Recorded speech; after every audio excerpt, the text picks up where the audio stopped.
1절에서 11절까지 말씀입니다. 우리 괜찮으시면 잠깐 자리에서 일어나셔서 함께 한 목소리로 합독할 텐데요. 호세아 1장 1절부터 11절, 우리 호세아 1장 전체의 말씀입니다. 한 목소리로 합독하시겠습니다. 우시야와 요담과 아하스와 히스기야가 이어 유다 왕이 된 시대, 곧 요아스의 아들 여로보암이 이스라엘 왕이 된 시대에 부에리의 아들 호세아에게 임한 여호와의 말씀이라. 여호와께서 처음 호세아에게 말씀하실 때 여호와께서 호세아에게 이르시되 너는 가서 음란한 여자를 맞이하여 음란한 자식들을 낳으라. 이 나라가 여호와를 떠나 크게 음란함이니라 하시니, 이에 그가 가서 디블라임의 딸 고멜을 맞이하였더니 고멜이 임신하여 아들을 낳음에 여호와께서 호세아에게 이르시되 그의 이름을 이스르엘이라 하라. 조금 후에 내가 이스라엘의 피를 예후의 집에 갚으며 이스라엘 족속의 나라를 패할 것임이라. 그날에 내가 이스라엘 골짜기에서 이스라엘의 활을 꺾으리라 하시니라. 고멜이 또 임신하여 딸을 낳음에 여호와께서 호세아에게 이르시되 그의 이름을 로루하마라 하라. 내가 다시는 이스라엘 족속을 긍휼히 여겨서 용서하지 않을 것임이니라. 그러나 내가 유다 족속을 긍휼히 여겨 그들의 하나님 여호와로 구원하겠고 활과 칼이나 전쟁이나 말과 마병으로 구원하지 아니하리라 하시니라. 고멜이 로루하마를 젖된 후에 또 임신하여 아들을 낳음에 여호와께서 이르시되 그의 이름을 로암미라 하라.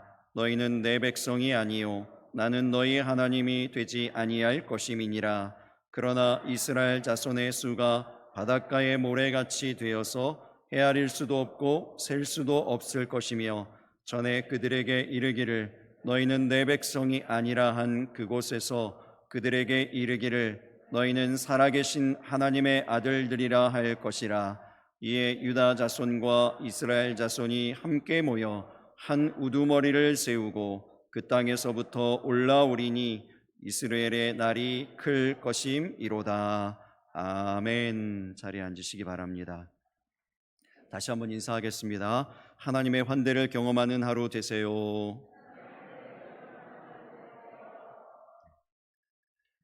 김상수 목사님이 쓴 하마터면 직업 목사가 될 뻔했다라는 그 재미있는 제목의 책을 지난주에 읽었는데요. 그 책 안에 이런 이야기가 있습니다.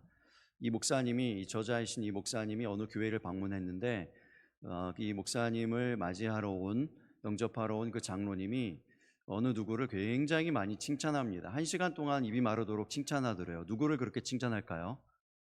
담임 목사님이죠. 네. 담임 목사님을 그렇게 입이 마르도록 막 그 1시간 동안 막 칭찬을 하더래요. 그래서 굉장한 분인가 보다, 훌륭한 분인가 보다, 이제 그런 생각을 했는데, 그 교회에 아주 은혜로운 이야기가 얼마 전에 있었습니다. 이 목사님을 청빙할 때 생긴 일이에요. 이분을 이제 청빙하려고 공고를 내고 많은 목사님들이 그 청빙에 참여했습니다. 그래서 최종 후보로 5분의 목사님을 추렸어요. 그리고 마지막으로 이제 그 당회에서 그 5분 목사님들 중에서 한 분을 결정을 했습니다. 그 모든 과정이 너무 은혜롭고 너무 순적하게 평안하게 잘 진행되었습니다. 그래서 이제 한 분으로 결정하는 데 있어서 어떤 갈등도 없고 어떤 다툼도 없이, 다른 이견이 없이 다 만장일치로 한 분 목사님을 다 결정하고, 이제 남은 단계는 마지막 한 단계만 남았어요. 뭐죠? 그 목사님에게 청빙위원장 장로님이 연락을 하면 이제 끝입니다. 끝이에요. 그런데 그만 이 청빙위원장 장로님이 여기에서 중대한 실수를 하십니다. 다른 목사님에게 연락을 하셨어요. 전혀 사심이 없이 정말 실수로, 정말 순수하게 실수로 다른 목사님에게 청빙되셨습니다. 연락을 한 거예요. 그러니까 이제 그동안에 청빙위원들과 교회들은 교회는 목사님 청빙하려고 애를 많이 썼잖아요. 수고를 많이 했잖아요. 그래서 그동안 지쳤으니까 다 쉬고 몇 주가 그냥 흘렀습니다. 다 잊어버리고 다 이제 우리는 끝났다. 이제. 그리고 이제 이 목사님이 오시기 몇 주 전에 점검하려고 그 청빙위원장 장로님에게 장로님들이 물어본 거죠. 목사님, 그 목사님이 예를 들어서 최 목사님이라면, 최종 후보가 된 목사님이 최 목사님이라면 최 목사님 이제 몇 주 뒤에 이제 오시는 거 맞죠? 그랬더니 그때서야 이 청빙위원장 장로님이 화들짝 놀라시는 거죠. 아니, 최 목사님이요? 김 목사님 아니고요? 이렇게 된 거예요. 그래서 그 사실이 몇 주가 지나서야 알게 된 겁니다. 나머지 이제 네 분의 목사님들은 다 떨어졌구나, 그리고 다 다른 길로 가셨고 모든 게 다 정리가 다 됐어요. 이제 되물릴 수도 없습니다. 정말 난처한 상황이 됐어요. 교회가 결정한 한 분이 아닌 다른 분이 이제 오시려고 준비하는 상황이 된 거죠. 교회가 이 일을 어떻게 처리했을까요? 그대로 받기로 합니다. 그대로 받기로 해요. 실수도 하나님의 뜻으로 여기고 순종하기로 합니다. 이 결정이 얼마나 성숙한 건지 몰라요. 이러지 않으면 이 청빙위원장 장로님에게 얼마나 많은 화살이 가겠습니까? 그리고 얼마나 많은 의심이 갈 수 있을까요? 그 모든 것을 다 잠재우고 그대로 하나님의 뜻으로 받기로 결정합니다. 이 이야기를 쭉 읽는데 이런 생각이 들어요. 나도?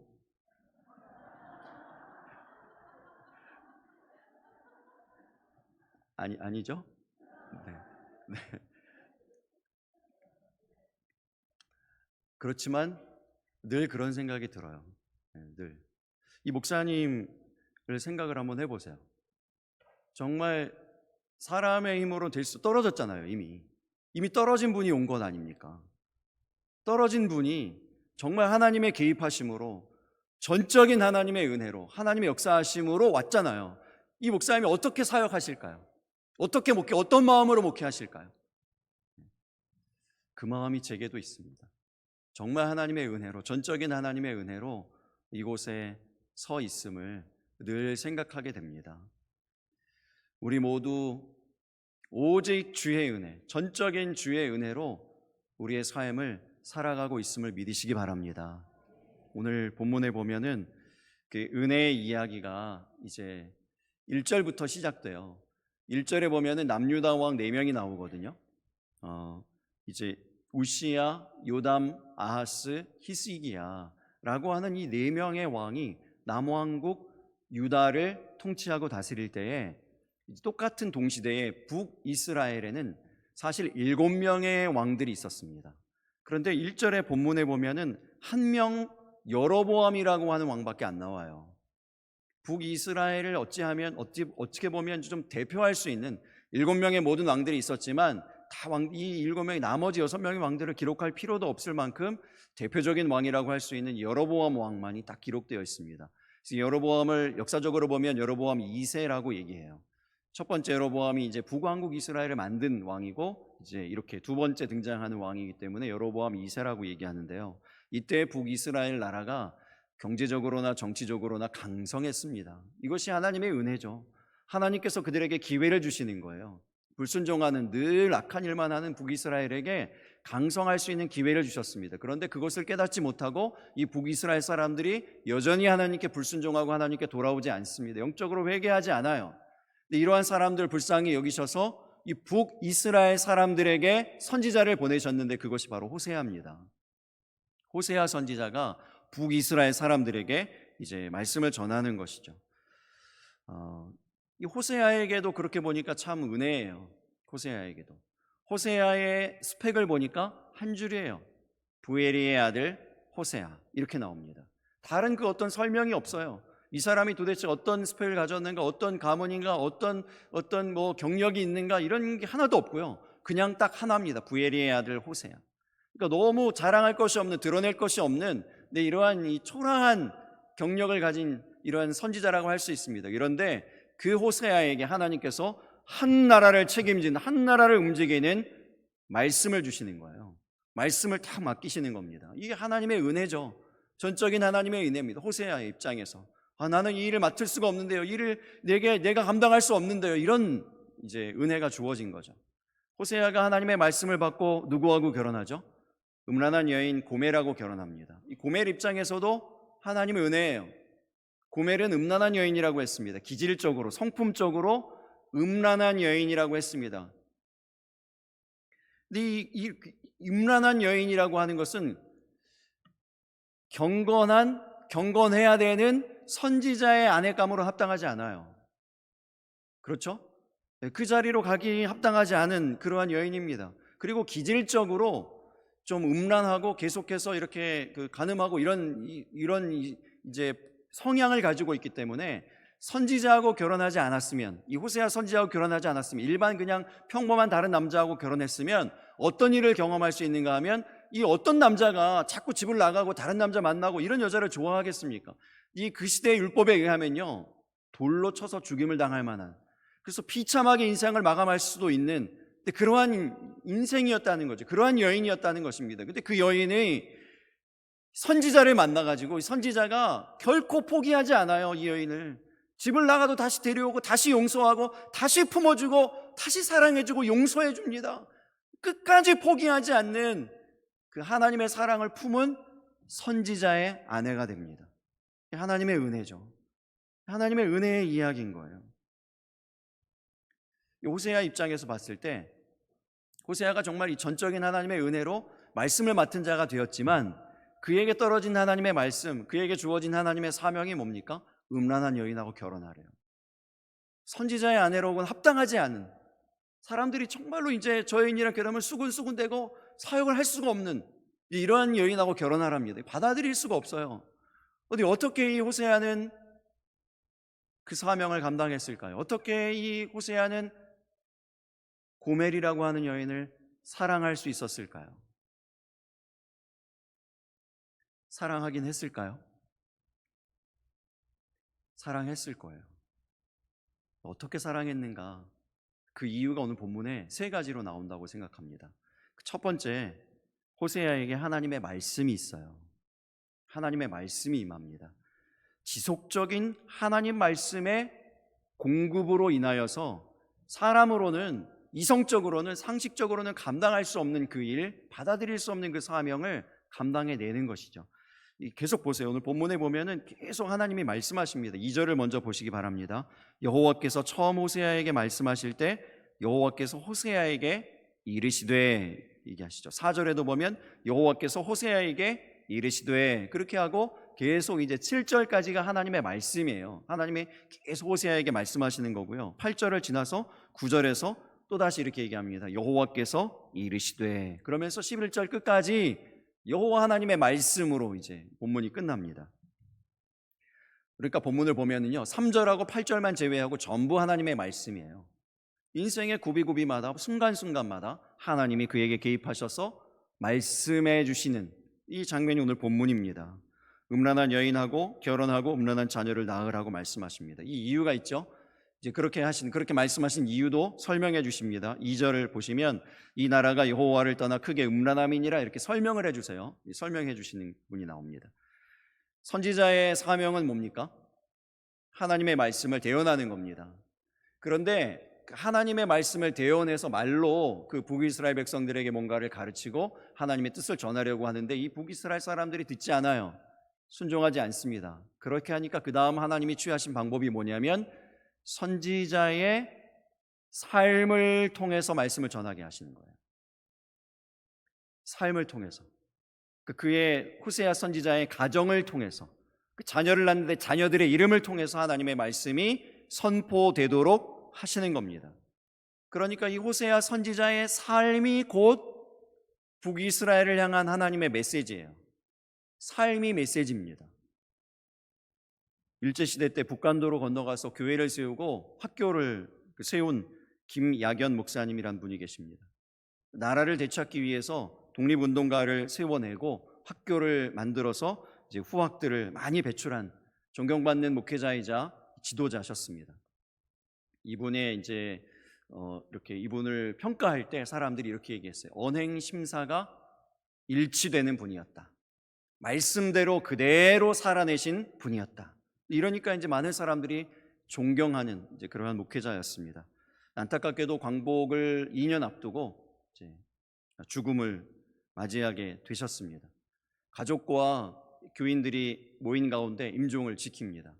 이때 이제 어느 한 분이 죽음을 앞둔 김야견 목사님에게 질문합니다.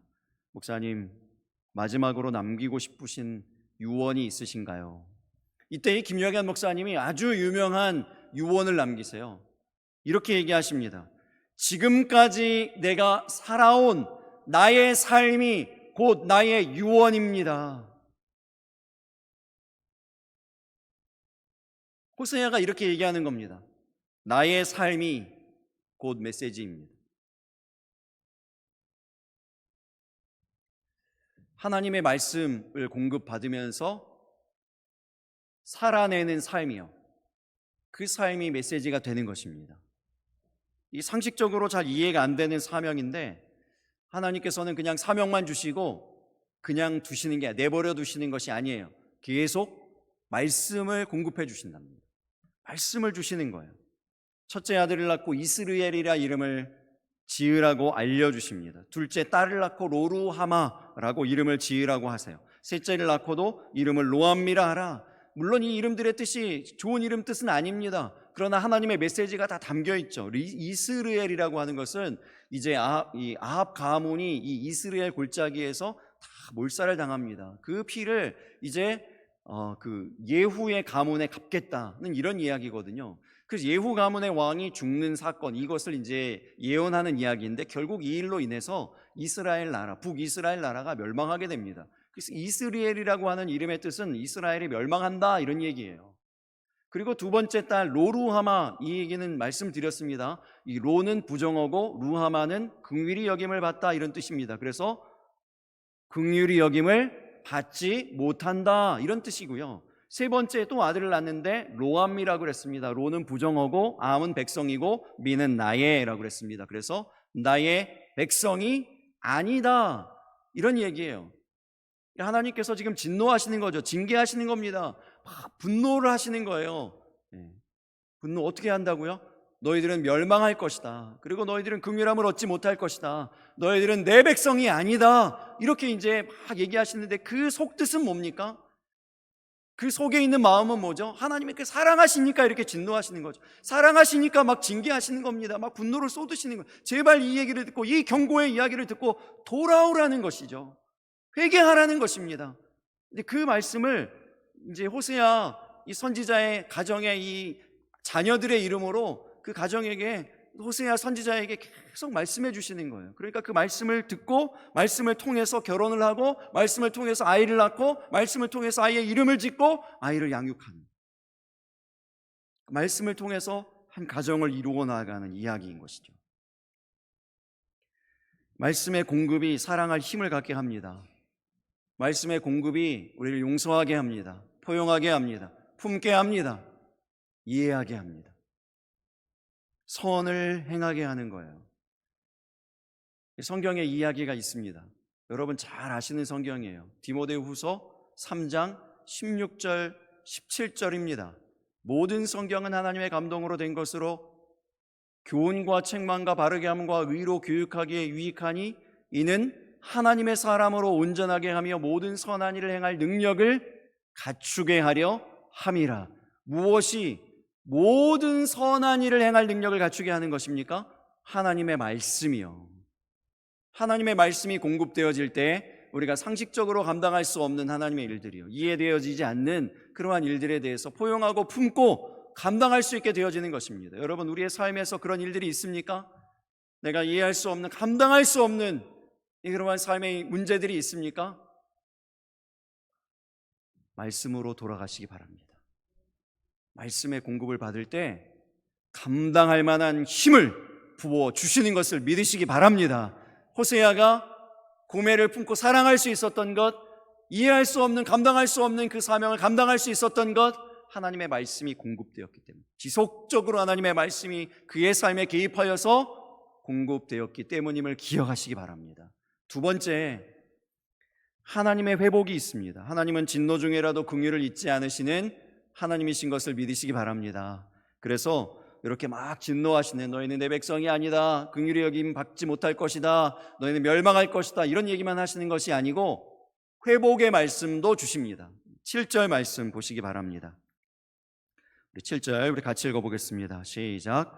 그러나 내가 유다 족속을 긍휼히 여겨 그들의 하나님 여호와로 구원하겠고 활과 칼이나 전쟁이나 말과 마병으로 구원하지 아니하리라 하시니라. 유다를 구원하겠다고 지금 말씀하시는 거예요.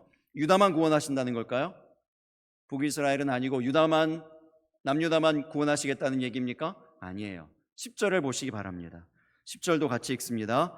그러나 이스라엘 자손의 수가 바닷가의 모래같이 되어서 헤아릴 수도 없고 셀 수도 없을 것이며 전에 그들에게 이르기를 너희는 내 백성이 아니라 한 그곳에서 그들에게 이르기를 너희는 살아계신 하나님의 아들들이라 할 것이라. 이스라엘 자손도 회복하시겠다고 말씀하시는 거예요. 그런데 여러분, 성경을 잘 보셔야 됩니다. 이스라엘 족속은 긍휼히 여김을 받지 못해요. 이스라엘 족속은 멸망할 겁니다. 이스라엘 족속은 내 백성이 아니라고 분명히 얘기하셨어요. 그런데 이스라엘 자손은 바다의 모래같이 헤아릴 수도 없고 셀 수도 없을 만큼 번성하게 될 것이다. 살아계신 하나님의 아들들이 될 것이다. 이렇게 얘기하시는 거예요. 무슨 차이가 있죠? 심판이 예언된 것은 벳 이스라엘이에요. 원어로 보면 벳 이스라엘이라고 돼 있어요. 이스라엘 족속입니다. 그런데 회복이 약속되고 있는 것은 베네 이스라엘, 이스라엘 자손입니다. 베트 이스라엘과 베네 이스라엘의 차이는 뭐냐면, 베트 이스라엘은 공동체 전체를 얘기하는 거예요. 그 나라를 얘기하는 겁니다. 그 나라는 멸망하게 될 거예요. 끝끝내 불순종하고 끝끝내 하나님께로 돌아오지 않는 이 북이스라엘은 멸망하게 될 것입니다. 그런데 베네 이스라엘, 그 중에 회개하고 돌아오는, 하나님의 말씀을 듣고 순종하는 그 개개인은 바닷가의 모래처럼 헤아릴 수도 없고 셀 수도 없는 그러한 살아계신 하나님의 아들들로 회복되어질 수 있다. 이 약속을 하시는 겁니다.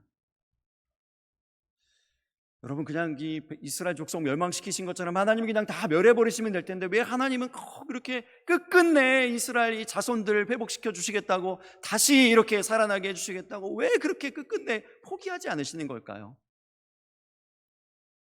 하나님의 방법은 언제나 하나님의 사람이기 때문인 줄 믿으시기 바랍니다. 하나님의 사람이에요. 하나님의 사랑은 포기하지 않습니다. 근데 포기하지 않으세요. 그래서 하나님의 꿈은 살아계신 하나님의 아들들이 바닷가의 모래들처럼 헤아릴 수도 셀 수도 없게 되어지는 것, 그것임을 믿으시기 바랍니다. 여러분, 이것이 이제 회복의 1단계라고 하면은 2단계 회복이 있습니다. 2단계 회복은 11절이에요. 11절 말씀도 우리 같이 읽어보겠습니다. 이에 유다 자손과 이스라엘 자손이 함께 모여 한 우두머리를 세우고 그 땅에서부터 올라오리니 이스라엘의 날이 클 것이미로다. 여기서 우두머리는 누굴까요?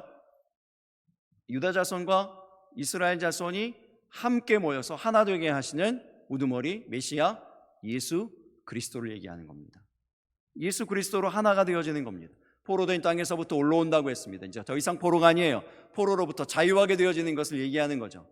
여러분, 이것이 의미하는 바가 뭐냐면, 이제 바닷가의 모래처럼 사람들이 많아지는 것, 이것을 이제 회복을 하고 꿈꾸는데, 우리 교회도 그렇지 않습니까? 사람 수가 많아지고 막 무리가 많아지고 가득 채워지고 이런 것을 부흥이라고 생각하는데요, 이게 부흥의 전부가 아니에요. 이것이 회복의 전부가 아닙니다. 하나님이 꿈꾸시는 것, 예수님이 원하시는 그런 회복의 완성은 무엇인가 하면, 이 유다 족속이든지 예루살렘 족속이든지 예수 그리스도로 하나 되어진다는 것을 얘기하는 거예요. 즉, 하나 되어 예수 그리스도를 우두머리로 삼아 쫓아가는 삶을 살아가는 사람들, 예수 그리스도를 따라가는 사람들, 예수 그리스도를 닮아가는 사람들, 예수 그리스도의 사람이 되어지는 것, 이것이 회복의 완성인 것을 믿으시기 바랍니다.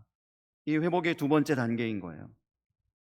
팔복의 말씀을 보면은, 예수님께서 말씀하신 팔복의 말씀에 보면 그렇게 두 단계로 나눠져 있는 것을 볼 수 있어요. 그 첫 번째 나오는 네 가지 복은 특별히 하나님을 경험한 사람들에게서 나타나는 특징들이 나타나요. 그래서 마태복음 5장에 나오지 않습니까? 마태복음 5장 3절에서 6절의 말씀에 이제 처음 네 가지 복이 나옵니다. 심령이 가난한 자는 복이 있나니 천국이 그들의 것이며, 애통하는 자는 복이 있나니 그들이 위로를 받을 것이며, 온유한 자는 복이 있나니 그들이 땅을 기업으로 받을 것이며, 의에 줄이고 목마른 자는 복이 있나니 그들이 배부를 것이며, 이렇게 나와요. 그래서 하나님을 만나면 나타나는 반응이 네 가지가 있습니다. 첫 번째, 심령이 가난하게 되어지고요. 두 번째, 애통하게 되어지죠. 애통하게 되어져요. 그래서 우리가 예배 때마다 눈물이 있지 않습니까? 세 번째, 온유함이 있어요. 여러분, 하나님을 만난 모든 사람에게 이 온유함이 부어집니다. 온유함이 부어져요. 온유함이 부어집니다. 하나님을 만났는데도 여전히 성격이 있고 마음대로 막 하고 마음대로 말하고 마음대로 이게 뭔가 하나님을 만났는지, 정말 제대로 하나님을 만났는지 점검해 볼 필요가 있어요. 온유하지 않다면. 온유는 성격만 얘기하는 게 아니에요. 헬라어 온유는 성격을 얘기하는 게 아닙니다. 이거 순종과 관련된 단어예요. 전적으로 순종과 관련된 단어입니다.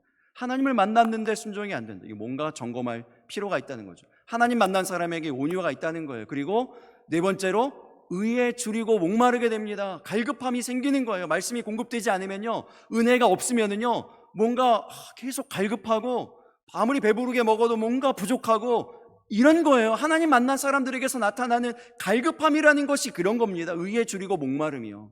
이게 하나님 만난 사람들의 특징이거든요. 이 사람들이 그래서 하나님 만나서 이런 반응들이 나타나오면 그 다음에 복이 있다, 뒤에 나오는 복이 따라오는 거예요. 이게 1단계 복이고요. 두 번째, 이제 어떤 복으로 연결되는가 하면 마태복음 5장 7절에서 10절의 말씀에 뭐라고 나옵니까? 긍휼히 여기는 자는 복이 있나니. 이제 태세가 바뀌어졌어요. 긍휼히 여기는 자는 복이 있나니 긍휼히 여김을 받을 것이요. 그 다음 뭐요? 마음이 청결한 자는, 마음이 청결하다는 것은 정직하다는 겁니다. 이 사회를 살아갈 때, 이 세상을 살아갈 때 정직하게 청결한 마음 더럽히지 않고 살아갈 때요, 하나님을 볼 것이라고 얘기하고요. 그 다음 뭡니까? 화평하게 가는 자는 복이 있나니 그들이 하나님의 아들이라 일컬음을 받을 것이라고요. 화평하게 하고자 하는 마음이 들어간다는 거예요. 하나님 만난 사람들에게서 이제 하나님이 만나서 생기는 그러한 이런 반응들, 다음으로 나오는 선교적인 삶 가운데 대립하는 걸 못 보는, 갈등 있는 걸 못 보는 거예요. 그래서 자꾸 화평을 이끌어내려고 노력하는 것이죠. 이런 걸 하는 거고요. 마지막 네 번째, 의를 위하여 박해를 받은 자는 복이 있나니 천국이 그들의 것임이라. 그래서 여러분 잘 보세요. 첫 번째 팔복의 첫 번째 복하고 마지막 복하고 연결되잖아요. 그래서 이게 딱 네 가지로 나눠서 말씀하신 거예요. 의를 위하여 박해를 받는다는 것을 현대 언어로 바꾸면 어떻게 될까요?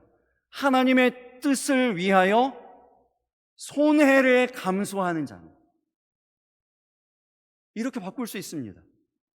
손해를 받았는데, 손해를 보았는데도 괜찮게 여겨지는 이런 선교적인 삶으로 연결되는 겁니다.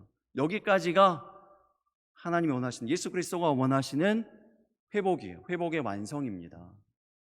호세아가 정말 이제 상식적으로, 이성적으로 감당할 수 없는 그 일을 어떻게 감당할 수 있었는가 하면 하나님의 이 회복이요, 그냥 막 진노하시고 막 경고하시고 이런 말씀으로만 끝나는 것이 아니라 그들을 회복시켜 주시는 것까지 경험하면서 이제 팔복의 첫 번째 단계가 아니라 두 번째 단계로 넘어가는 선교적인 삶을 살아내게 되는 것이죠.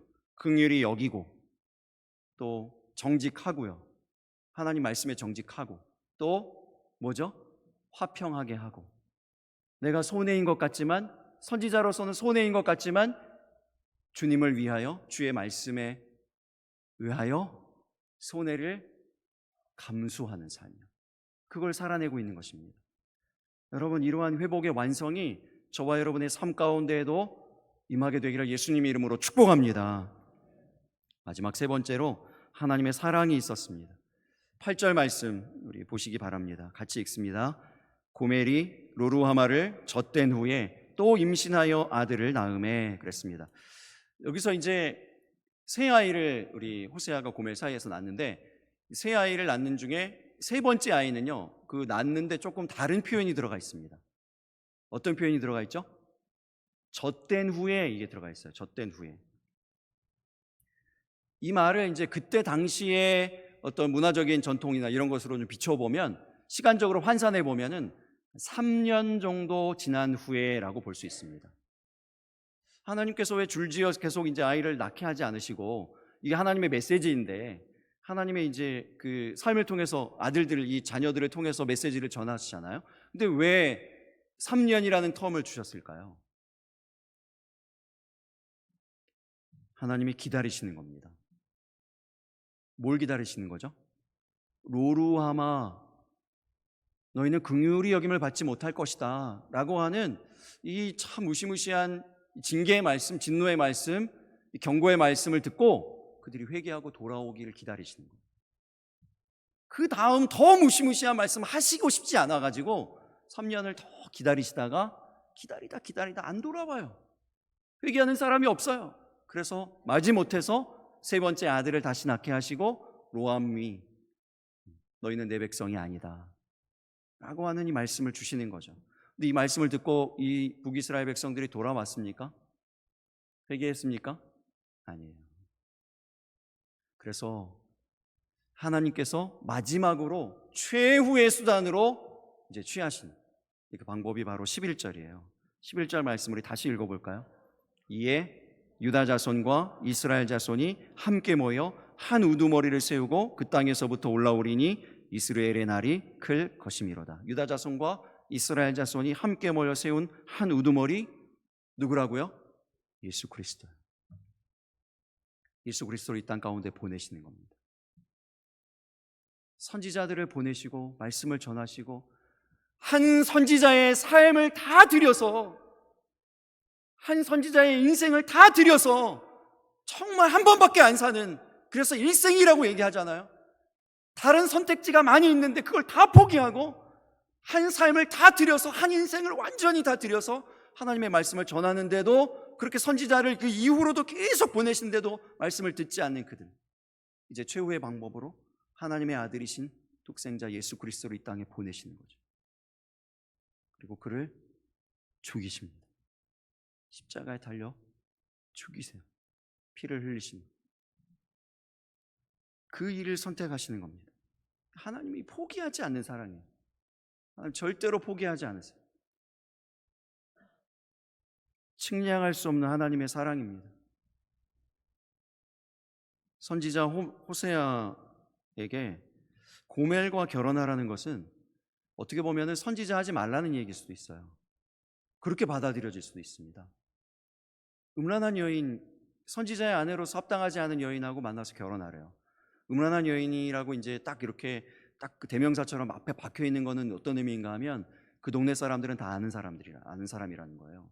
유명한다는 거예요. 알려져 있는 그런 음란함이라는 것이 알려져 있는, 저 여자는 음란한 여인이야 라고 알려져 있는 이런 여인을 아내로 맞이했습니다.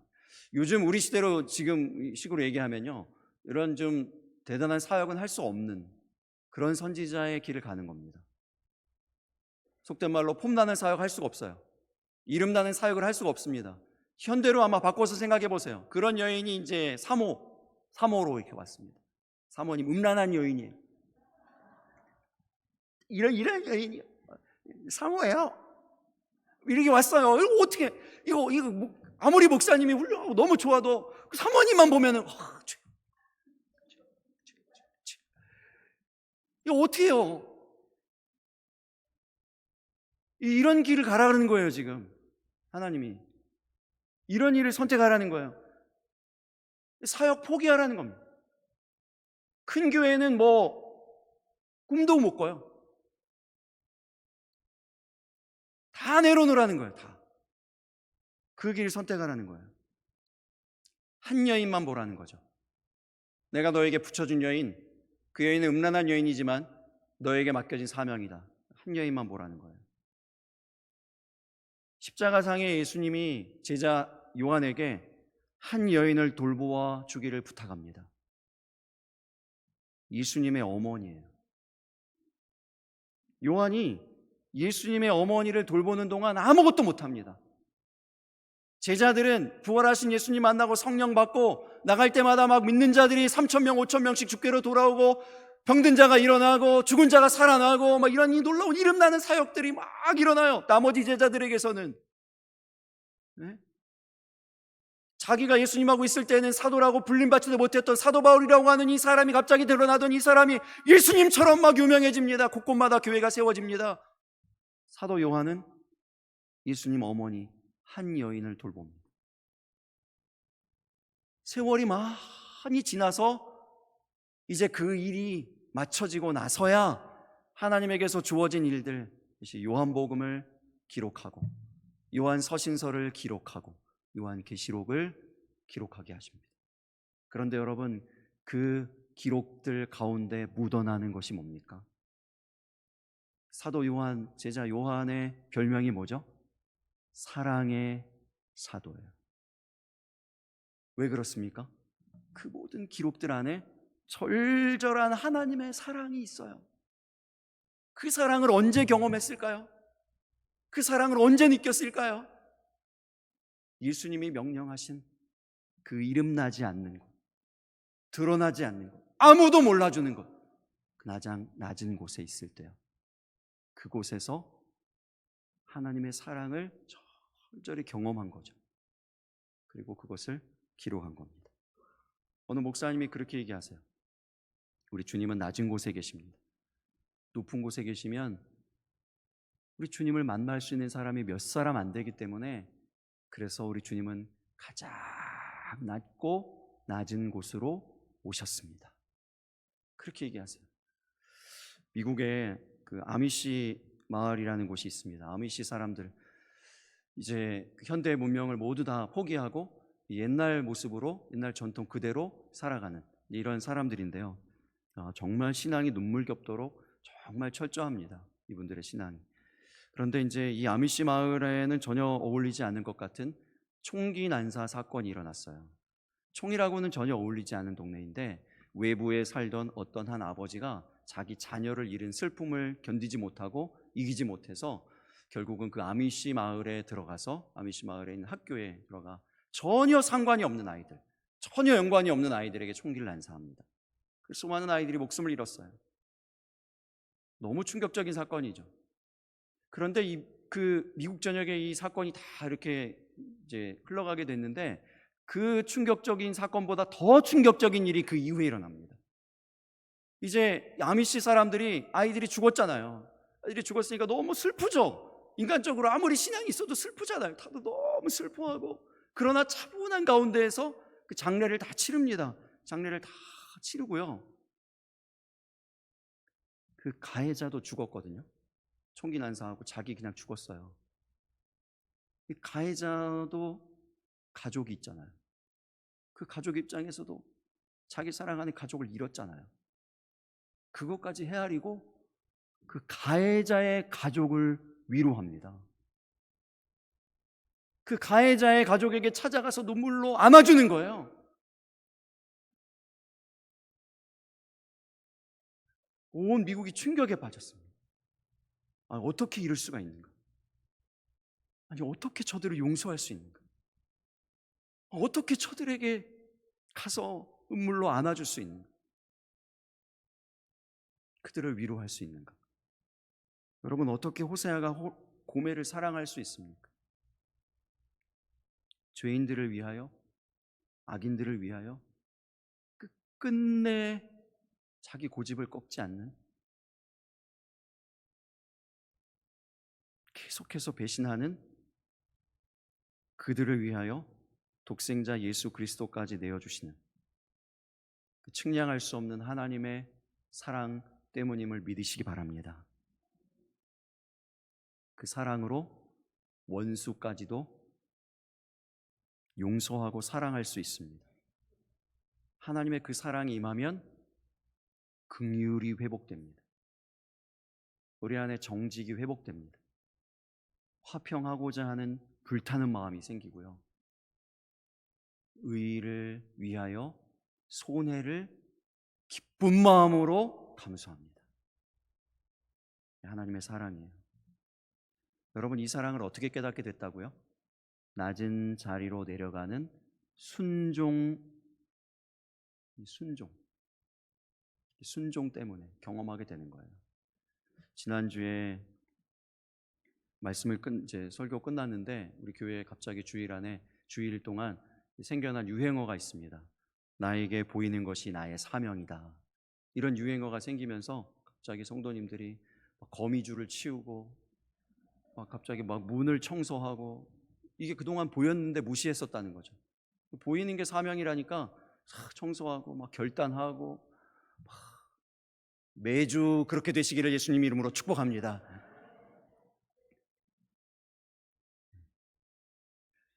여러분의 고멜은 무엇입니까? 여러분의 고멜은 무엇인가요? 우리가 정말 감당하기 어려운 그 고멜의 문제, 주의 말씀이 공급되면 감당할 수 있습니다. 하나님 회복의 하나님이세요. 회복의 하나님 의지하면 감당할 수 있습니다. 하나님 사랑이면 감당할 수 있습니다. 그렇게 살아갈 때 우리의 삶 또한 하나님의 메시지가 되어질 줄로 믿습니다. 그러한 삶을 사는 저와 여러분 다 되시기를 예수님 이름으로 축복합니다.